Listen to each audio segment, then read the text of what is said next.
o grande tema aqui são as eleições, né? Nós estamos na véspera da eleição e há uma série de coisas a serem consideradas, né?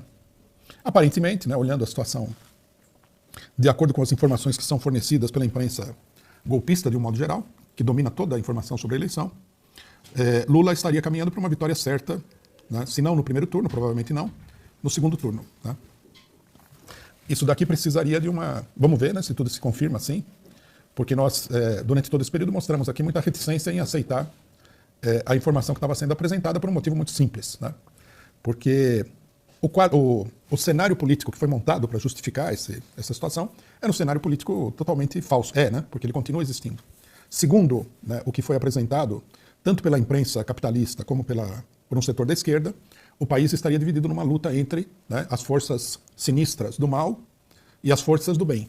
E nas forças do bem, curiosamente, nós temos uma série de entidades das mais maléficas da sociedade brasileira, como, por exemplo, a Rede Globo, partidos como PMDB, PSDB, né, União Brasil, que é o antigo DEM, né, partido da ditadura militar, são os tradicionais manipuladores, fraudadores, né, e opressores da população em geral, né, são os piores, né. Muita gente vai falar que é o Bolsonaro, mas vendo o governo Bolsonaro, em última instância, ele não, apesar de ter sido ruim numa série de questões, ele não consegue fazer sombra a governos como, por exemplo, do ex-presidente FHC, nem de longe, né.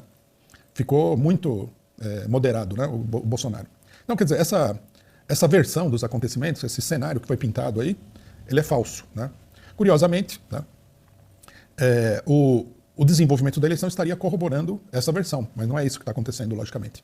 Fica aí a questão de por que, né, os grandes capitalistas, principalmente o sistema financeiro nacional, estão aparentemente deixando o Lula ganhar a eleição. Em alguns casos, estariam até mesmo, né, apoiando a eleição do Lula, coisa que desconcertou um grande número de militantes que ficou com a pulga atrás da orelha quando vê figuras carimbadas aí da maléfica, da política nacional mais criminosa e mais direitista se pronunciarem a favor da candidatura do Lula. Fica todo mundo impressionado e isso daí inclusive deu margem, né, a que determinados setores passassem a dizer que na realidade o Lula é candidato da Globo, dos banqueiros, do imperialismo, etc. e tal. Né? O que é que está por trás disso daí, né? Isso é uma coisa que é muito difícil de responder nesse momento aqui, porque não é uma coisa clara. E a gente não deveria se apressar a responder, né, isso daí. Primeiro a gente deveria esperar o resultado eleitoral, para ver que resultado eleitoral nós vamos ter, como vão se posicionar as pessoas. Se houver um segundo turno, como vão se posicionar as diversas forças políticas num segundo turno, entre Lula e Bolsonaro, vamos ver se confirma tudo isso, né? Mas, de um modo geral, nós podemos aqui fazer um exercício de especulação que é o seguinte: se efetivamente a burguesia quer, né, esses setores querem que o Lula ganhe a eleição do Bolsonaro, a grande pergunta seria qual é exatamente o medo, né, ou o problema que esses setores têm com o Bolsonaro. Porque não se trata de que o Lula foi, como é que se diz, integrado nos quadros aí da Rede Globo. Isso aí não aconteceu, ou foi contratado pelo Banco Itaú, né? Efetivamente isso aí não aconteceu. A gente pode ver, por uma série de matérias que foram publicadas por vários órgãos de imprensa, que há uma condenação geral, né, da burguesia, da política econômica do PT, do Lula, né, do próprio Lula em particular, apesar de todas as indicações direitistas que a cúpula da campanha lulista tem apresentado, chegaram até a fazer circular aí o boato de que ou o Alckmin ou o Meirelles seria o ministro da Economia, né? Então, quer dizer, apesar disso, né, apesar dessas insinuações, desses rumores, tanto a imprensa internacional como a imprensa nacional não parece muito feliz com a dianteira que o Lula assumiu na campanha, né? Qual seria o problema com o Bolsonaro, exatamente? Porque essa é a chave da questão, né? Por que a burguesia não quer o Bolsonaro?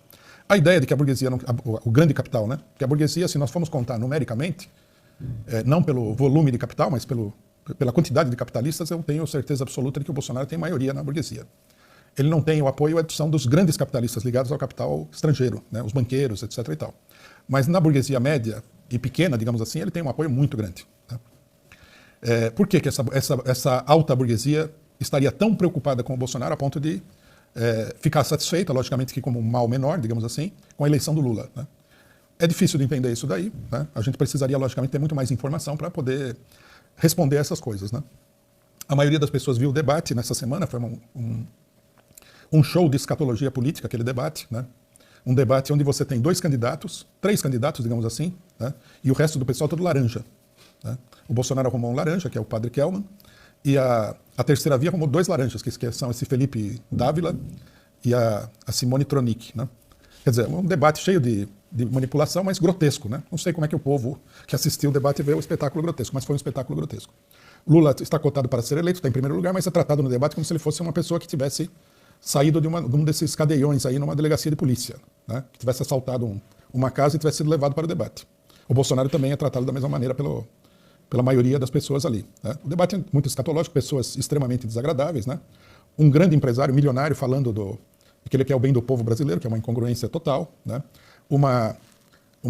Duas pessoas ligadas aí ao agronegócio no Mato Grosso do Sul falando em democracia, sendo que no Mato Grosso do Sul não há nenhum resquício de nenhuma democracia naquele estado. Nós temos um candidato lá, né? O nosso candidato que é um índio, né? Que é uma comunidade importante no Mato Grosso do Sul, é sistematicamente ameaçado por pistoleiros do latifúndio naquele estado onde não reina o Estado de Direito.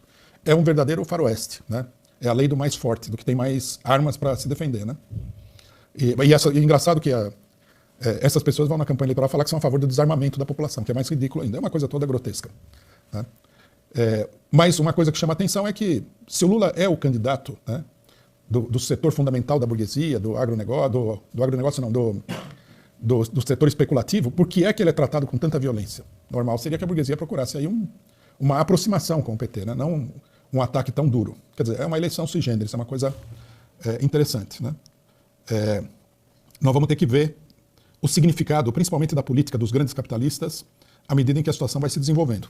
Que uma coisa importante que a gente deve dizer é o seguinte, que o Lula ganha a eleição é uma coisa normal, né? Apesar de que o PT, na sua campanha eleitoral, não fez muito esforço para efetivamente ganhar a eleição.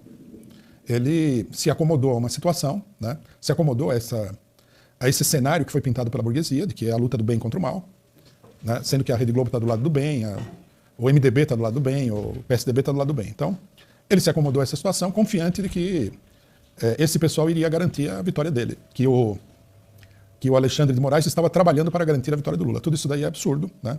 Evidentemente que havia, e há ainda, né, um plano político para inviabilizar um verdadeiro governo de esquerda, não há dúvida nenhuma. Não vamos acreditar nem por um momento que não seja assim, né? Mas o resultado é mais ou menos natural, e mais ainda, né, expressa uma forte inclinação da população à esquerda, né? Teria a burguesia recuado diante da possibilidade de que qualquer tipo de manipulação da eleição poderia criar uma crise política no país? É uma pergunta que a gente vai ter que responder depois.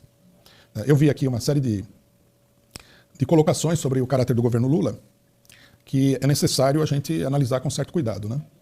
Eu vi, por exemplo, os mais otimistas dizem o seguinte, que a vitória do PT, eu vi essa frase, me chamou a atenção, e eu acho que é importante discutir esse tipo de conceito, né? A vitória do PT encerra um ciclo de golpes, etc. e tal, que vem desde 64. Isso é um conto da carochinha. A vitória do PT não encerra nada.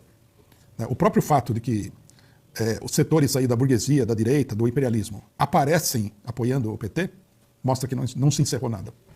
Porque para que a gente encerrasse o ciclo de maldades, esse setor teria que ser derrotado politicamente. Se o Lula ganhar, ele vai ser derrotado politicamente, mas vai ser derrotado de uma forma muito suave, né? Ele vai ser, num certo sentido, derrotado, porém preservado, né? Aí criou-se a ideia de que existe o bloco do bem, que englobaria toda essa gente, que são os responsáveis por esse ciclo que a pessoa se referia.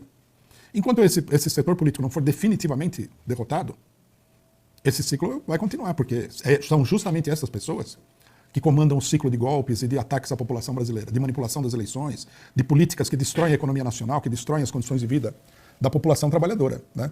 É interessante que basta você arrumar um demônio de papelão, que, né, como é o caso do Bolsonaro, que todo mundo esquece de todas as maldades que foram praticadas nesse país. O golpe de 64 não foi dado por um Bolsonaro. O golpe de 64 foi dado por gente da Rede Globo e pessoas iguais a eles.